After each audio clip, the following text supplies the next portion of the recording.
Hello and welcome to Let's Play Phoenix Wright Ace Attorney Justice for All. I'm going to be referring to this game as Phoenix Wright Justice for All from this point onward, just to distinguish it from the original game a little bit more in the Let's Play series, and also just to make the titles for the videos a little shorter. This game came out 1 year after the original game did, in 2002, as we can see down here. And unlike the original game, there is no bonus content for this one. There are only 4 cases. So let's jump in and see how things go, and see where all the characters go as well. Much like the original game did, we have a selection screen here with all the cases, but we need to play them through to unlock them. So let's start with Episode 1, The Lost Turnabout. I don't remember this game and the next one as much as I remember the first one, so I think this might be a little more of a fresh experience for me. Let's get started.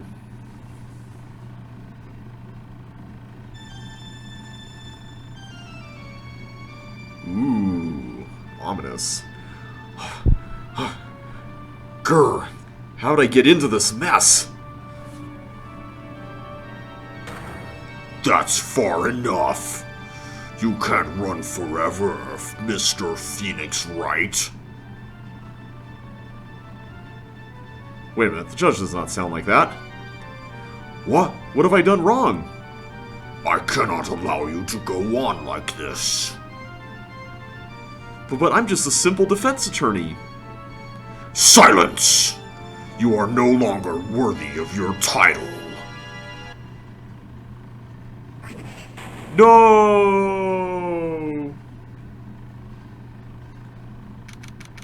September 8, 9:08 a.m., District Court, Defendant Lobby number 1. I wonder if this is the same year as when we last left off with Rise of the Ashes 6 months ago. Or 7 months ago, I guess, almost.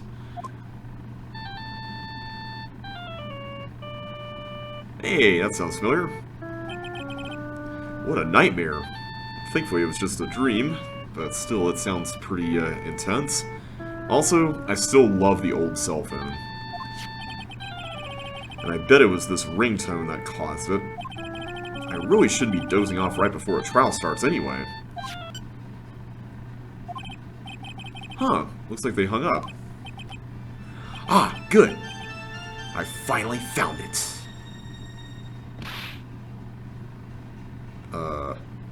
Talk about a close call. I hate to do this to you, but it's nothing personal, Mr. Attorney.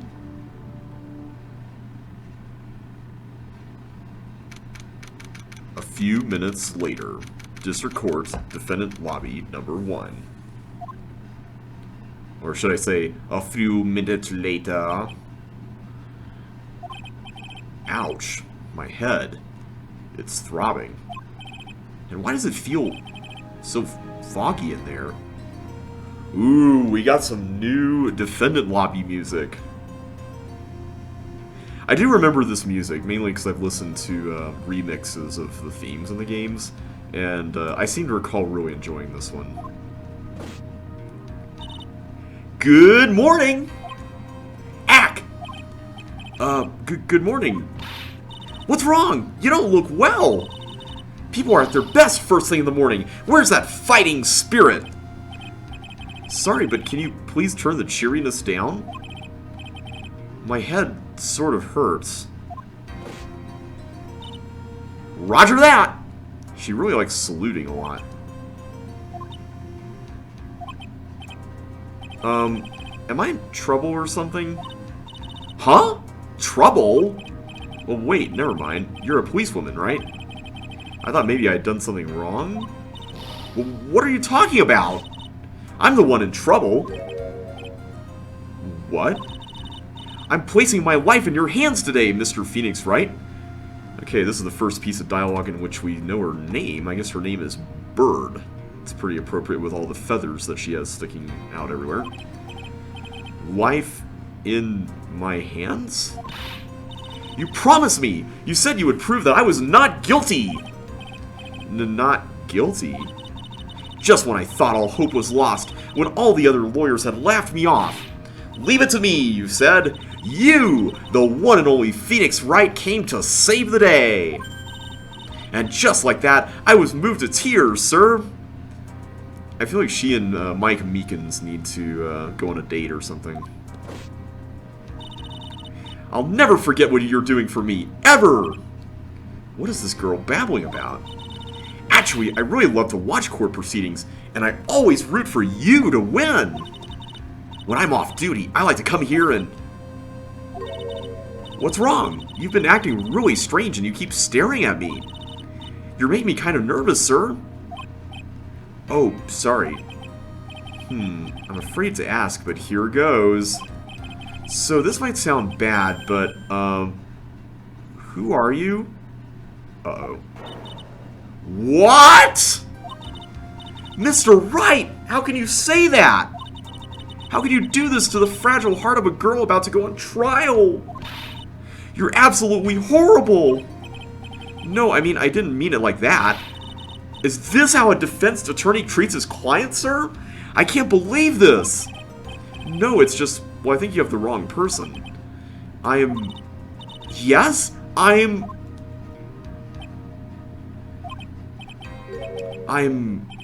Who am I? Why am I drawing a blank? Well, apparently we have amnesia in addition to our head being, knocked a bit. The trial will begin shortly. Will the defendant and her lawyer please proceed to the courtroom immediately? The trial's about to start! I'm counting on you in there, okay? I guess I must have amnesia. Let's see, what can I piece together? From the sound of things, it's probably safe to say that I'm a defense attorney. And that girl, I said I'd prove her not guilty. I can't believe I made such an irresponsible promise. Arg, someone please! Tell me this is just a bad dream.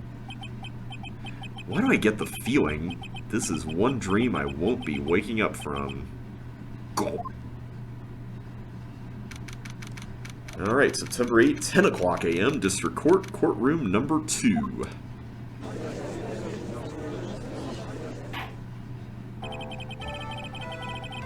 Court is now in session for the trial of Maggie Bird. Maggie Bird? Is that like supposed to be a reference to like magpie or something? The prosecution is ready, Your Honor. This guy again. What is it, Mr. Wright? Are you talking to me? Do you see any other defense attorneys here? I guess not. Now then, are you ready? Yes, I am ready, although I don't know if Phoenix is ready. We'll say yes anyway, though. I guess I should say yes for now. Are you ready, Mr. Wright? Yes, Your Honor. Wait a sec. If her life is in my hands, I should really do the responsible thing.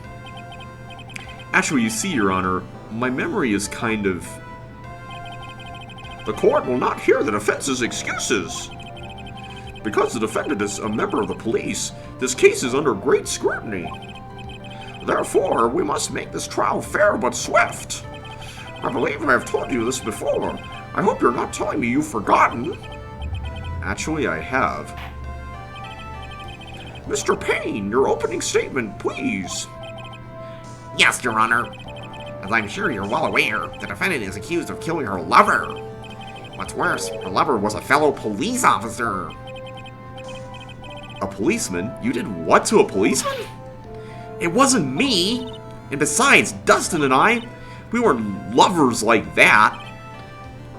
In any case, the prosecution will prove that the guilty party is none other than the defendant. Very well. Mr. Payne, please call your first witness. It's been a while, Mr. Wright. Well, I beat you last time, and I can beat you again. Let's see what you've learned since last time. I won't show you any mercy this time, rookie. Rookie? We've been through an entire video game already. Okay. And who are you again? The prosecution calls Detective Dick Gumshoe to the stand. Here we go! Don't let me down, Mr. Wright! Nowhere to hide. I'm so dead.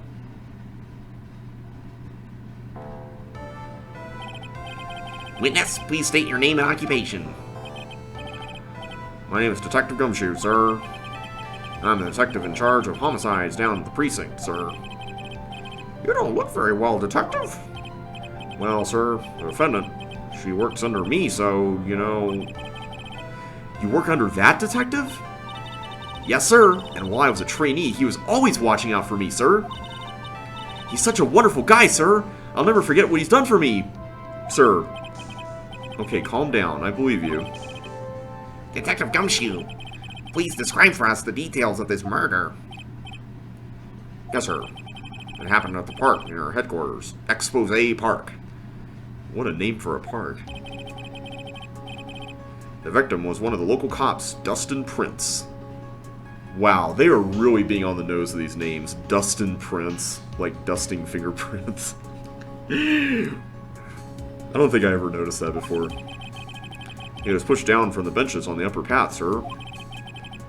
The landing beat his body up bad and snapped his neck. The details are listed in the report that was distributed yesterday. Ah, yes, this autopsy report, correct? Why do I not remember getting a copy? Well, that wouldn't be the first time. I see everything is in order here. Even the estimated time of death is unusually well documented. Well, if it's unusually well documented, that is a suspicious sign that things are not quite what they seem. The victim's watch stopped from the impact of the landing, sir. The results of the autopsy confirm the time of death. If I may, Your Honor, the prosecution would like to submit this photograph. Very well. The court accepts it into evidence. Crime photo 1 added to the court record. The victim fell from the walking path above. It's a rather dangerous park. Now then, I recall at yesterday's preliminary hearing, a very important piece of evidence was brought to our attention. Yes, Your Honor. Yes, sir. Yes, I guess. Mr. Wright, is your head on right today? There was a very crucial piece of evidence found under the victim's body. Was there? Have you lost your mind? Well, actually, it's just nerves. Give me a second. What? How can you talk like such an amateur? I thought you were a pro, sir. Alright, sir. I'll help you through this. At a time like this, maybe you ought to take a glance at the court record. Court record. Yep! Info about evidence and people involved with this case are all listed there, sir. You can look at the court record by pressing tab. Alright, let's take a look here. We have our all-important attorney's badge. I guess we're back to just looking at the things instead of getting to look at 3D models now. We have a cell phone. I found this in my pocket, but I don't remember what it means or how it got there. Dustin's autopsy report. Time of death 9/6 at 6:28 p.m. Cause broken neck. Body was also covered in bruises. Glasses found under the victim's body. Pieces of nearsighted lenses were found nearby. So that must be the evidence they were talking about. And then finally our crime photo, which is interesting. Looks like we've got Dustin. Looks like he was drawing something on the ground, I guess. And there's people looking from above up there. And it looks like this is 7 o'clock. It's a rather unusual time. Maybe that will come into play. Alright, looks like we're good on that front. Tab, huh? You really know what you're talking about, don't you? It's too bad I'm a cop, right? Just think! I could totally be a legal aid instead! Mr. Wright! Yes, Your Honor? Court is in session! Save your chit-chat for later! Sorry, Your Honor. Well, I guess I'd better check the court record and see what I can find. What was it again? Tab? Alright, Mr. Wright, let's see if your notes are in order. What was the piece of evidence found underneath the victim's body? Glasses. That's simple, Your Honor. A broken pair of glasses. That's right! The victim grabbed his killer's glasses as he was being shoved, sir, and held onto them as he fell. Hey, why are you giving me the evil eye? Those glasses you're wearing. Yes, this is my spare pair. But these glasses they found at the scene of the crime are not mine. I swear, sir. You sure about that? Look, it was a coincidence that on that same day I accidentally stepped on mine. A coincidence, she says. Urgh. Your Honor. I have further evidence to present. Oh? You have more? And this evidence is very decisive. Very well. Let's hear from our witness about this evidence. Decisive evidence. Ooh, we get new cross-examination music, too. There's something even more incriminating than the glasses under the victim's body, sir. During his date, the victim was pushed from the bench area, but he managed to write the culprit's name on the ground where he landed. I don't like saying it, but it was clearly the defendant's name, Maggie, sir. How many times have we had these situations come up where, like, someone writes something and it totally ends up being faked? Well, I guess it's mainly, I think it's 2 other times at this point, but still. With this piece of evidence and the glasses, it's hard not to say she's the culprit. This is a picture of the writing, Your Honor. Why, this is... Yes, I can see her name is clearly written here. The prosecution would like to submit this picture. Understood. The court accepts it into evidence. Crime photo 2. A photo of the area around the victim's hand. As if the glasses alone didn't make you look suspicious.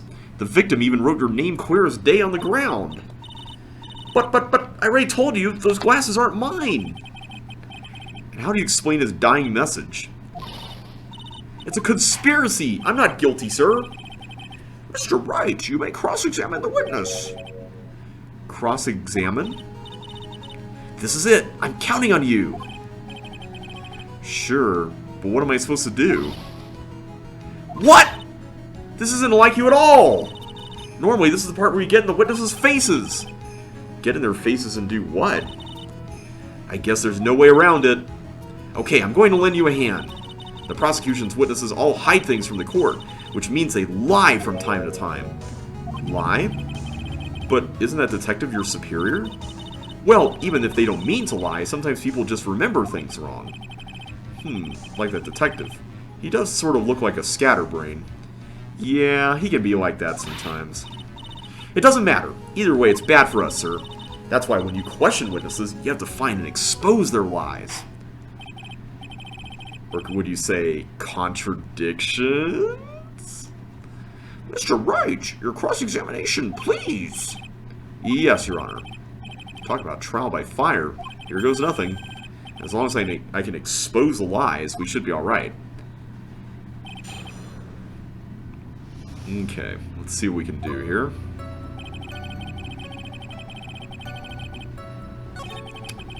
I'm just curious if there was something that's already in the court record such that we don't have to press anything.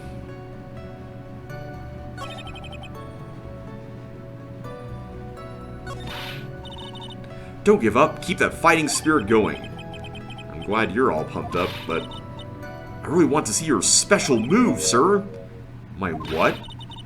You always look so cool when you present evidence. Present evidence? Oh, that present evidence.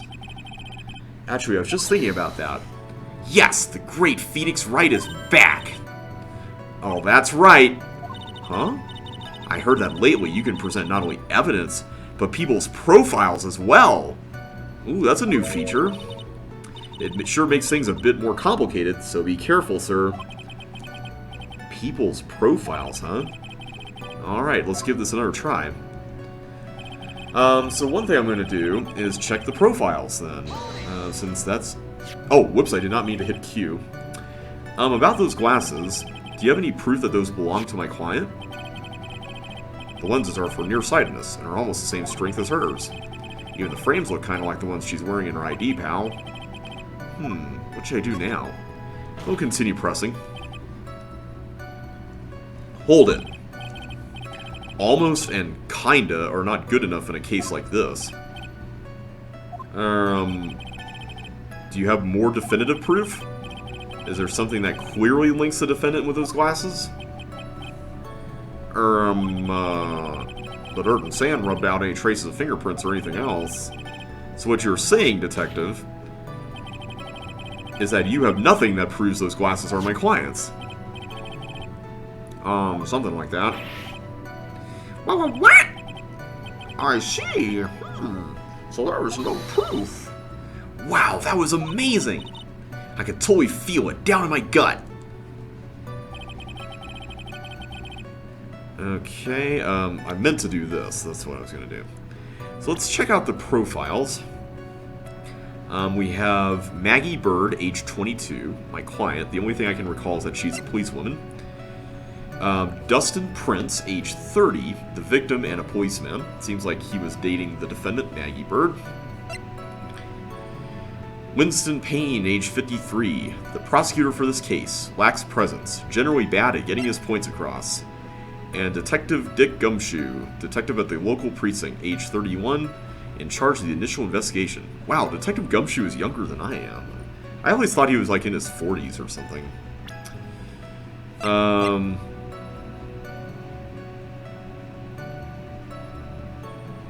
So, I think we're supposed to insinuate here that maybe the broken neck suggests that he wouldn't have had the time to write something down. Let's try presenting that here.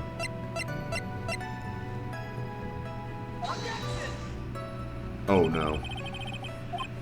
Never mind. I already got some points lost here at the very start.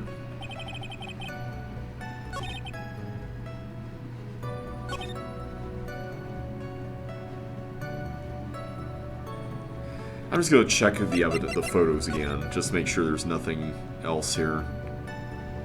Where's the bench above? Is there a bench above there? Because I'm not seeing it. I also see a phone booth. I don't know if that's important or not. Maggie. Okay. That doesn't look particularly strange.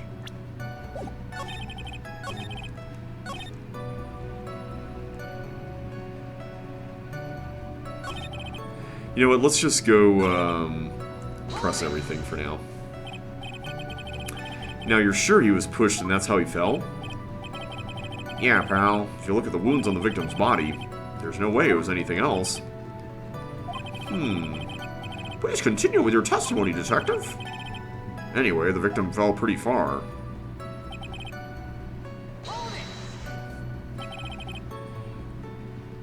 The culprit's name? Yeah, I was surprised, too. I didn't want to believe it, but was the name that of my client?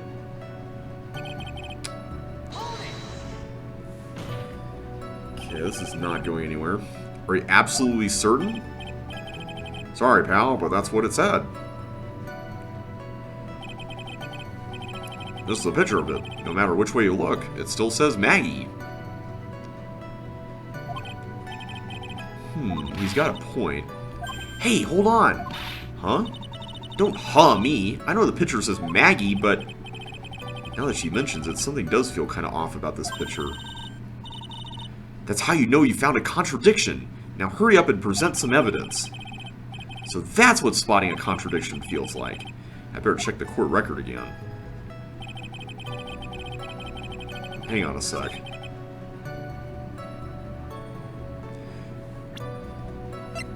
Is there something... I'm not getting her name mixed up with something else, am I? Oh, Maggie is spelled E-Y. Oh.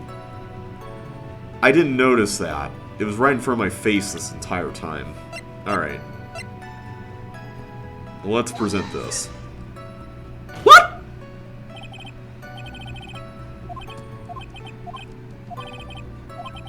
That was clearly the right answer. What?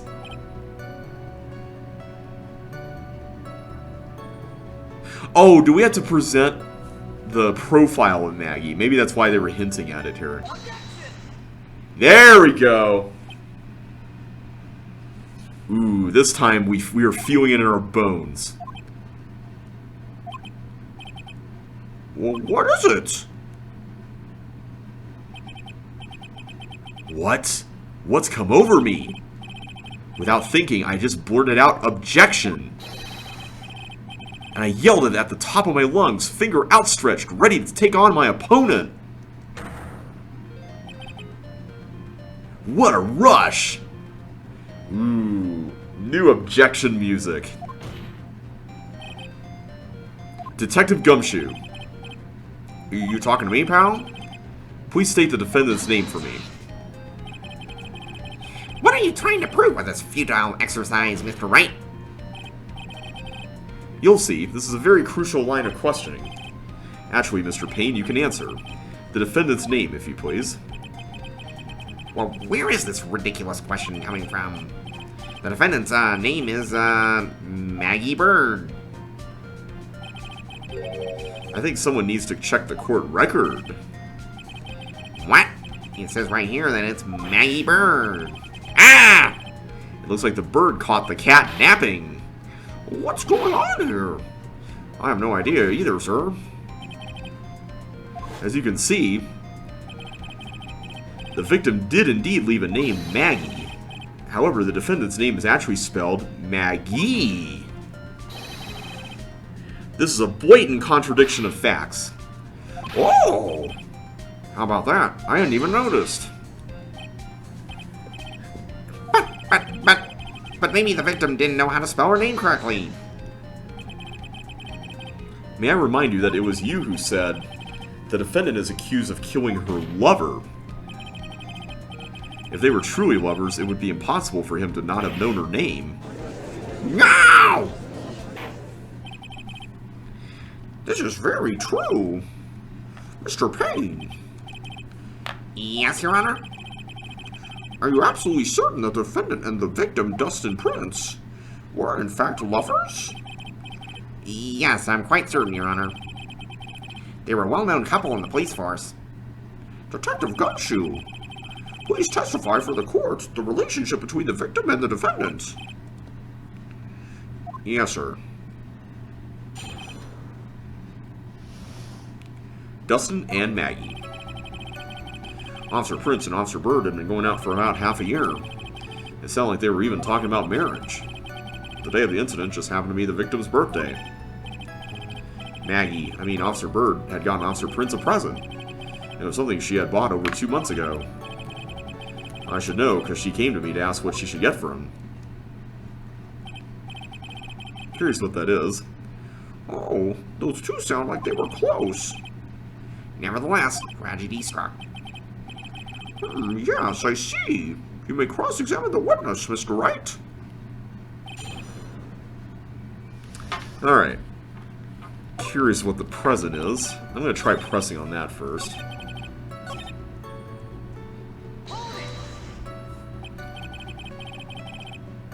You seem to know a lot about the defendant. Well, that's because, I'm her boss, and I've got to watch out for my subordinates. But even what she was going to give as a present? Isn't that going a bit too far? Hey, pal, watch what you say. I know everything that happens under me. If someone so much as scratches their... I really don't need to know that much. Mr. Wright, please refrain from badgering the witness. I agree. Even if this witness has a crush on the defendant, that should not be the point of discussion at this time. Whoa, wait a second. Why are we talking about this? It's all your fault, pal. You're guilty, guilty, guilty. I should have you arrested. I think the good detective is about done here.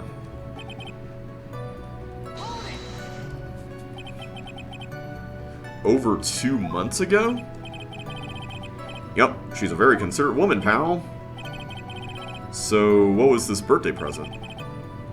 She got him a glove. A single glove? Why would she only give him one? Actually, Your Honor, the glove in question is a baseball glove. Oh, I see. A baseball glove. Officer Prince was a huge baseball fan. A baseball glove? Let's find out more about this. Just now, I believe you said that the present was something she had bought over 2 months ago. Yeah. Are you saying she bought the glove at a store that far in advance? Nah, nothing like that, pal. Then what is it like? She ordered it. It was custom made. Custom made? The glove was custom made? Yep, that's what I said. So the glove was custom made. Your Honor, I really don't see how this glove is related to this case. Yes, it would seem that there is little relevance. What do you think, Mr. Wright? Do you think this glove is really relevant to this case? Everything is relevant to this case. I don't know where this will lead me, but of course it is relevant. That glove is the key to this whole case. Yes, bluffing to the max. Now this is the Mr. Wright I know. I'm so happy you're back, sir. I was wondering how long it'd take. This is great. Pressing people. It feels like I've done this before. As if I used to do this to squeeze information for even the most tight-lipped people. Very well. If you are that convinced, then let's hear some more about the matter. Actually, I brought the glove with me today. And? Why didn't you say so earlier? Hurry and show the glove to the court. Well, I didn't think it had anything to do with this case. Anyway, this is it, sir. Okay, I'm noticing already something really interesting, and that is that I think that's a left-handed glove, and the photo made it look like he wrote the name Maggie with his right hand. I mean, that was already suspicious, but if this is supposed to be a left-handed glove, then that would make it even more so. It's rather yellow, isn't it? Baseball glove, a birthday present from Maggie to the victim. It was custom made. Officer Prince really likes the color yellow. And that's why you had to special order it? Yep, that's right. That and one other reason. I think this court has heard enough. It is clear that the victim and the defendant were involved with each other. Yes, that's correct, Your Honor. Now, if that is true, it brings up an important question. Was the name Maggie really written by the victim? I see your point, Your Honor. Detective Gumshoe, please tell the court a little more about the name on the ground. Yes, sir. Writing on the ground. Ooh, a key change this time. We first looked into the handwriting. Unfortunately, we couldn't confirm that it was the victim's handwriting. Next, we checked the victim's pointer finger. We found that there was sand trapped under the victim's fingernail. There were also scratches on his skin that were caused by him writing on the ground. From this, we could confirm that the victim wrote this name with his right hand. Yeah, it's a perfectly logical conclusion. I wonder if that right hand statement is what we have to contradict. Now then, Mr. Wright, you may cross-examine the witness. Thank you, Your Honor. Alright. Writing on the ground. Writing on the ground. Looking like a fool with your writing on the ground. Okay, let's try presenting this. Yeah! Awesome. Okay. My hunch was right. Detective Gumshoe, take a look at this. That's a glove, right? Could you tell the court what is special about this glove? What's special? Never really thought about it, but, it's really yellow. and that's about it. Yes, it's really yellow, but it was only one of its qualities. Huh? There's another reason why it's special. And what would that be? It's very simple. This glove is made for a left-handed person. Yes! Left-handed? Why, you're absolutely right! This glove is made to be worn on the right hand. Other way around, Judge. That is why it had to be custom made. Wait, worn on the right hand. But, like, the thumb was in the position that it would be on the left hand. I'm not missing anything there, am I? Either the judge is dense as always, or that's a typo. Or I don't know anything about gloves. I've never seen a bright yellow left-hander's glove for sale, have you?